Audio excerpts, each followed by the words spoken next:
بسم اللہ الرحمن الرحیم۔ شروع اللہ کے نام سے جو بڑا مہربان اور نہایت رحم فرمانے والا ہے۔ جمعہ کا دن بہت ہی مبارک اور بابرکت ہے۔ اسلام میں اس دن کی غیر معمولی اہمیت اور بہت زیادہ فضیلت ہے۔ اسے ہفتہ واری عید بھی کہا جاتا ہے۔ جس طرح لیلۃ القدر تمام راتوں میں سب سے افضل ہے، اسی طرح جمعہ کا دن بھی اپنے انوار و برکات اور فضائل کے اعتبار سے تمام دنوں میں سب سے اعلیٰ و ارفع ہے۔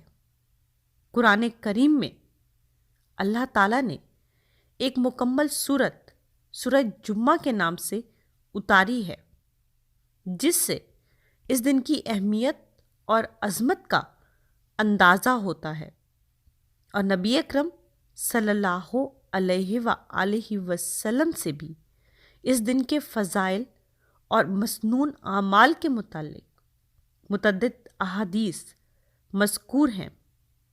رسول پاک صلی اللہ علیہ وآلہ وسلم نے ارشاد فرمایا، جمعہ دنوں کا سردار ہے اور اللہ کے نزدیک یہ بڑے مرتبے کا حامل ہے، اور اللہ پاک کے نزدیک اس کی عظمت عید و بقرعید سے زیادہ ہے۔ آپ صلی اللہ علیہ وآلہ وسلم نے اس دن کو سب سے افضل قرار دیا۔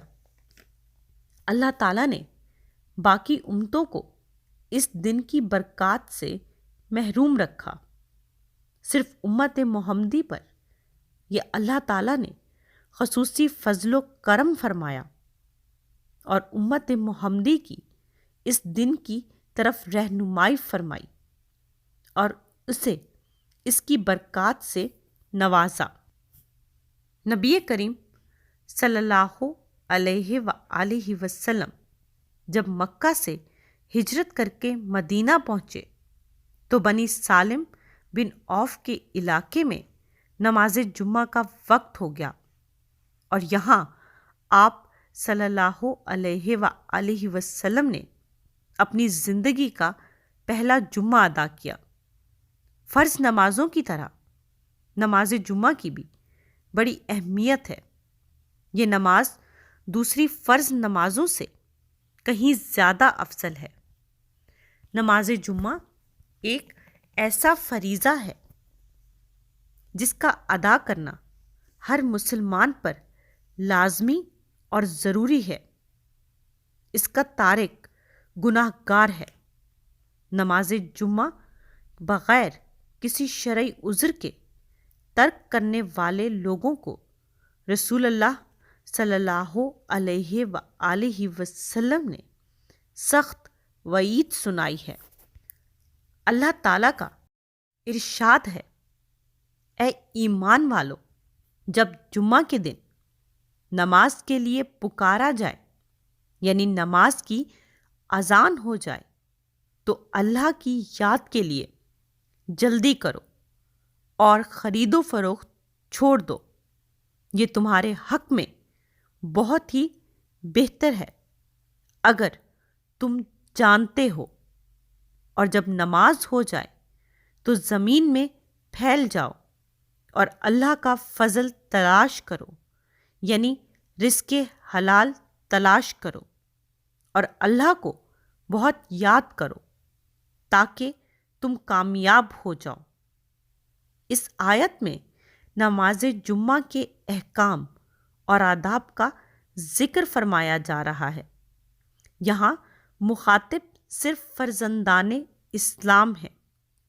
ارشاد ہوتا ہے کہ اے ایمان والو، جب تم نماز جمعہ کی اذان سنو تو جلدی سے اللہ کے ذکر کی طرف پہنچنے کی کوشش کرو، اور اسی وقت خرید و فروخت بند کر دو۔ اخلاص نیت اور عمل یعنی ارادہ کر لو، اور وہاں جانے کی تیاری شروع کر دو۔ لفظ جمعہ جمع سے ماخوذ ہے، جس کے معنی ہے جمع ہونا، کیونکہ مسلمان اس دن مرکزی مساجد میں جمع ہوتے ہیں اور امت مسلمہ کے اجتماعات ہوتے ہیں، اس لیے اس دن کو جمعہ کہا جاتا ہے۔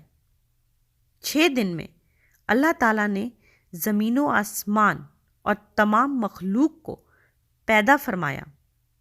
جمعے کے دن مخلوقات کی تخلیق مکمل ہوئی، یعنی ساری مخلوق اس دن جمع ہو گئی، اس لیے اس دن کو جمعہ کہا جاتا ہے۔ جمعے کے دن حضرت آدم علیہ السلام پیدا کیے گئے، یعنی انہیں اس دن جمع کیا گیا۔ یوم الجمعہ کو پہلے یوم العروبہ کہا جاتا تھا۔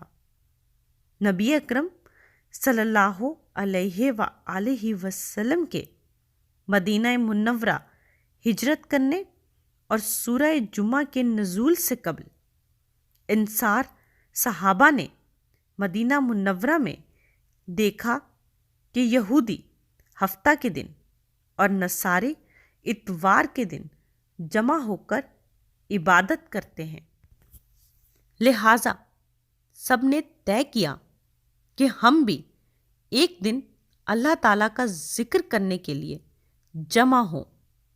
چنانچہ حضرت ابو امامہ رضی اللہ تعالیٰ عنہ کے پاس جمعہ کے دن لوگ جمع ہوئے اور حضرت اسد نے نماز 2 رکعت پڑھائی۔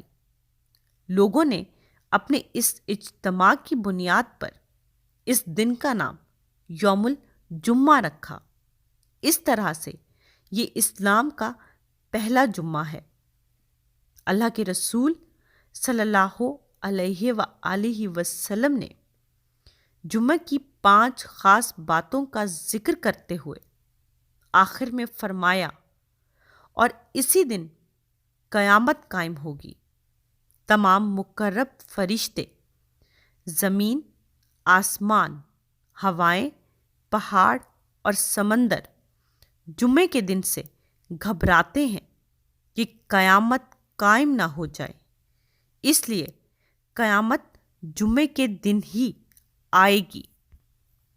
رسول پاک صلی اللہ علیہ وآلہ وسلم نے ارشاد فرمایا، سورج کے طلوع و غروب والے دنوں میں کوئی بھی دن جمعے کے دن سے افضل نہیں، یعنی جمعہ کا دن تمام دنوں سے افضل ہے۔ رسول پاک صلی اللہ علیہ وآلہ وسلم نے ایک مرتبہ جمعے کے دن ارشاد فرمایا، مسلمانوں، اللہ تعالیٰ نے اس دن کو تمہارے لیے عید کا دن بنایا ہے، لہٰذا اس دن غسل کیا کرو اور مسواک کیا کرو۔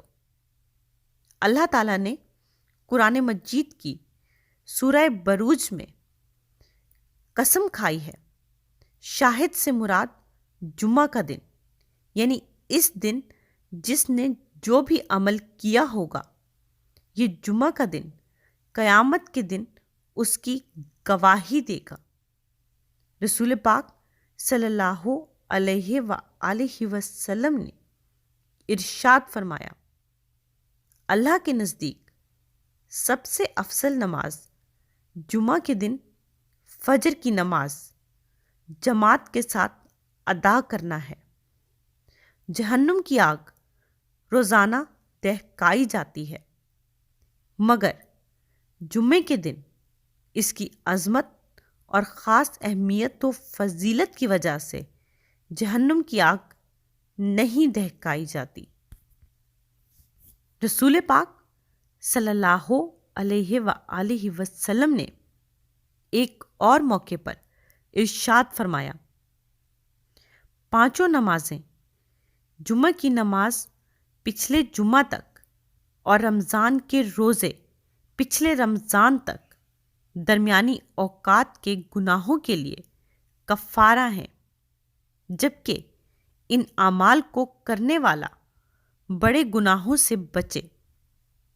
رسول پاک صلی اللہ علیہ وآلہ وسلم نے ارشاد فرمایا، جو شخص اچھی طرح وضو کرتا ہے، پھر جمعے کی نماز کے لیے آتا ہے، خوب دھیان سے خطبہ سنتا ہے اور خطبے کے دوران خاموش رہتا ہے، تو اس جمعے سے گزشتہ جمعے تک اور مزید 3 دن کے گناہ معاف کر دیے جاتے ہیں۔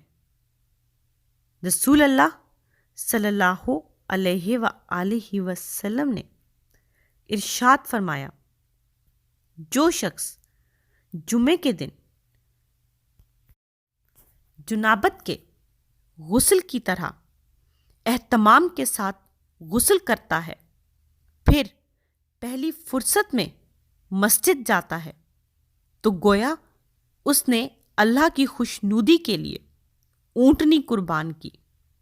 جو دوسری فرصت میں مسجد جاتا ہے، گویا اس نے گائے قربان کی۔ جو تیسری فرصت میں مسجد جاتا ہے، گویا اس نے مینڈھا قربان کیا۔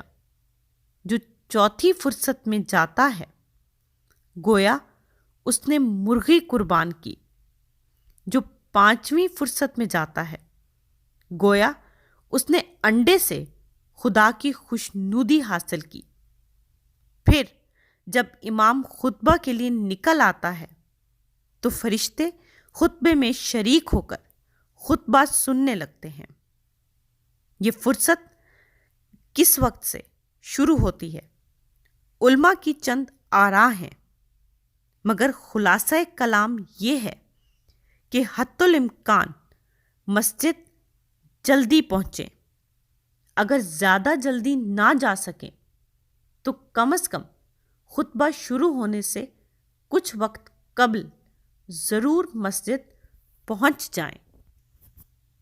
رسول پاک صلی اللہ علیہ وآلہ وسلم نے ارشاد فرمایا، جب جمعے کا دن ہوتا ہے تو فرشتے مسجد کے ہر دروازے پر کھڑے ہو جاتے ہیں۔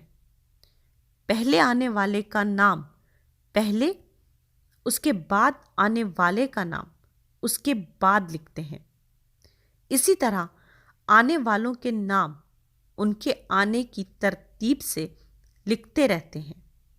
جب امام خطبہ دینے کے لیے آتا ہے تو فرشتے اپنے رجسٹر جن میں آنے جانے والوں کے نام لکھے گئے ہیں لپیٹ دیتے ہیں اور خطبہ سننے میں مشغول ہو جاتے ہیں۔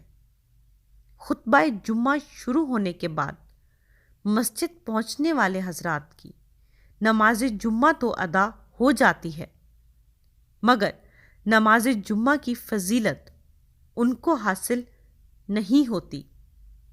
جمعے کی نماز کے صحیح ہونے کے لیے یہ شرط ہے کہ نماز سے قبل 2 خطبے دیے جائیں، کیونکہ نبی اکرم صلی اللہ علیہ وآلہ وسلم نے ہمیشہ جمعے کے دن 2 خطبے دیے۔ دونوں خطبوں کے درمیان خطیب کا بیٹھنا بھی سنت ہے۔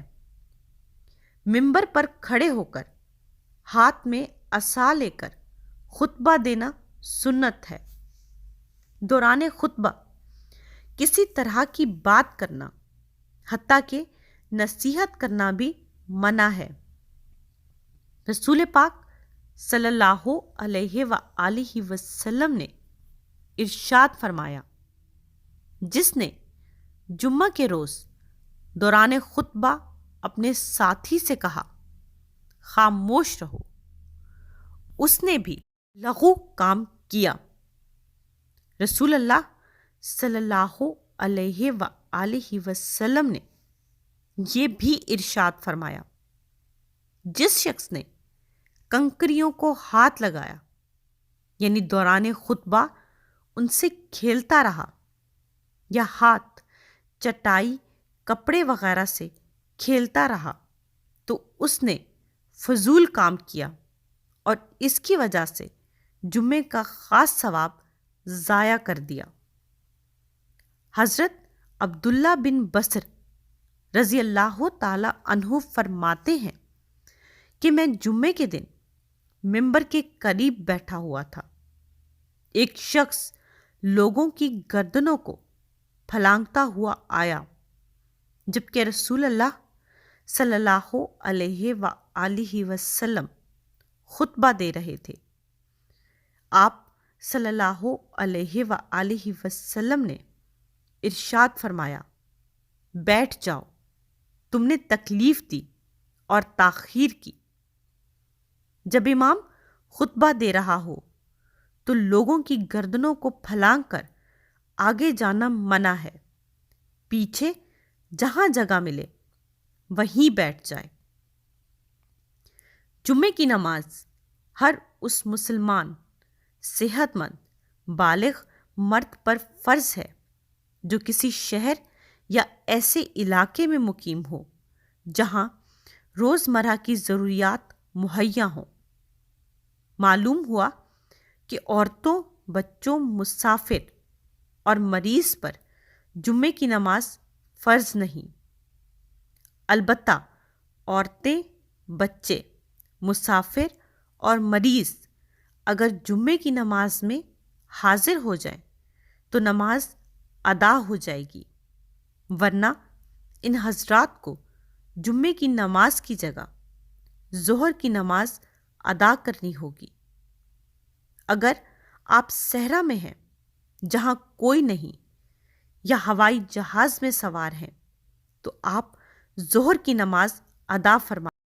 نماز جمعہ کی 2 رکعت فرض ہیں جس کے لیے جماعت شرط ہے۔ جمعے کے دن غسل کرنا واجب یا سنت مؤکدہ ہے۔ پاکی کا اہتمام کرنا، تیل لگانا، خوشبو استعمال کرنا اور حسب استطاعت اچھے کپڑے پہننا سنت ہے۔ نبی اکرم صلی اللہ علیہ وآلہ وسلم نے ارشاد فرمایا، جمعے کے دن کا غسل گناہوں کو بالوں کی جڑوں تک سے نکال دیتا ہے، یعنی صغائر گناہ معاف ہو جاتے ہیں، بڑے گناہ بغیر توبہ کے معاف نہیں ہوتے۔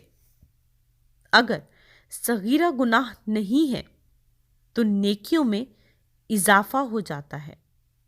جمعے کے دن غسل کیا، پھر مسجد آیا اور جتنی نماز اس کے مقدر میں تھی ادا کی، پھر خطبہ ہونے تک خاموش رہا اور امام کے ساتھ فرض نماز ادا کی، اس کے جمعہ سے جمعہ تک اور مزید 3 دن کے گناہ بخش دیے جاتے ہیں۔ رسول پاک صلی اللہ علیہ وآلہ وسلم نے ارشاد فرمایا، جو شخص جمعے کے دن غسل کرتا ہے اگر خوشبو ہو تو اسے بھی استعمال کرتا ہے، اچھے کپڑے پہنتا ہے اور اس کے بعد مسجد جاتا ہے، پھر مسجد آ کر اگر موقع ہو تو نفل نماز پڑھ لیتا ہے اور کسی کو تکلیف نہیں پہنچاتا، پھر جب امام خطبہ دینے کے لیے آتا ہے اس وقت سے نماز ہونے تک خاموش رہتا ہے، یعنی کوئی بات چیت نہیں کرتا، تو یہ اعمال اس جمعے سے گزشتہ جمعے تک کے گناہوں کی معافی کا ذریعہ ہو جاتے ہیں۔ رسول پاک صلی اللہ علیہ وآلہ وسلم نے ارشاد فرمایا، خبردار لوگ جمعہ چھوڑنے سے رک جائیں یا پھر اللہ تعالیٰ ان کے دلوں پر مہر لگا دے گا، پھر یہ لوگ غافلین میں سے ہو جائیں گے۔ رسول اللہ صلی اللہ علیہ وآلہ وسلم نے ارشاد فرمایا، جس شخص کے 3 جمعہ غفلت کی وجہ سے چھوڑ دیے، اللہ تعالیٰ اس کے دل پر مہر لگا دے گا۔ حضرت یزید بن ابی مریم رضی اللہ تعالی عنہ فرماتے ہیں کہ میں جمعہ کی نماز کے لیے پیدل جا رہا تھا کہ حضرت عبایہ بن رافع مجھے مل گئے اور فرمانے لگے، تمہیں خوشخبری ہو کہ تمہارے یہ قدم اللہ تعالیٰ کے راستے میں ہیں۔ میں نے حضرت ابو ابس رضی اللہ تعالی عنہ کو یہ فرماتے ہوئے سنا کہ رسول اللہ صلی اللہ علیہ وآلہ وسلم نے ارشاد فرمایا، جس کے قدم اللہ کے راستے میں غبار آلود ہوئے تو وہ قدم جہنم کی آگ پر حرام ہے۔ نبی اکرم صلی اللہ علیہ وآلہ وسلم نے ارشاد فرمایا، جو شخص سورہ کہف کی تلاوت جمعے کے دن کرے گا، آئندہ جمعے تک اس کے لیے ایک خاص نور کی روشنی رہے گی۔ سورہ کہف کے پڑھنے سے گھر میں برکت نازل ہوتی ہے۔ آپ صلی اللہ علیہ وآلہ وسلم نے فرمایا، سورہ کہف پڑھا کرو۔ قرآن کریم پڑھتے وقت سکینت نازل ہوتی ہے۔ نبی اکرم صلی اللہ علیہ وآلہ وسلم نے ارشاد فرمایا، تمہارے دنوں میں سب سے افضل دن جمعے کا دن ہے۔ اس دن کثرت سے درود پڑھا کرو، کیونکہ تمہارا درود پڑھنا مجھے پہنچایا جاتا ہے۔ رسول پاک صلی اللہ علیہ وآلہ وسلم نے یہ بھی ارشاد فرمایا، جمعے کے دن اور جمعے کی رات کثرت سے درود پڑھا کرو۔ جو ایسا کرے گا میں قیامت کے دن اس کی شفاعت کروں گا۔ ہر مسلمان کے لیے ضروری ہے کہ اس دن کا اہتمام اور تکریم و تعظیم کرے اور اس دن کی فضیلتوں کو غنیمت جانے۔ اللہ تعالیٰ کا قرب مختلف عبادتوں سے حاصل کرے۔ جمعے کے دن مختلف عادات و احکام ہیں جن کا سیکھنا ہر مسلمان کے لیے ضروری ہے۔ یہ نبی اکرم صلی اللہ علیہ وآلہ وسلم کی سنت ہے کہ اس دن کی تعظیم و تکریم ان عبادات کے ذریعے کی جائے جس کی وجہ سے یہ عام دنوں سے ممتاز ہے۔ ہم اپنے آپ کا جائزہ لیں کہ ہم کس قدر اس دن کا اہتمام کرتے ہیں اور اس دن کے فیوز و برکات نے حصول کے لیے اپنے نظام الاوقات میں کتنی تبدیلیاں کرتے ہیں۔ کتنے جمعے بغیر کسی اہتمام کے ادا کیے اور کتنے معمولی عذر کی بنا پر چھوڑ دیے۔ اپنا محاسبہ خود کر کے ہم اپنے اعمال کو بہتر بنا سکتے ہیں۔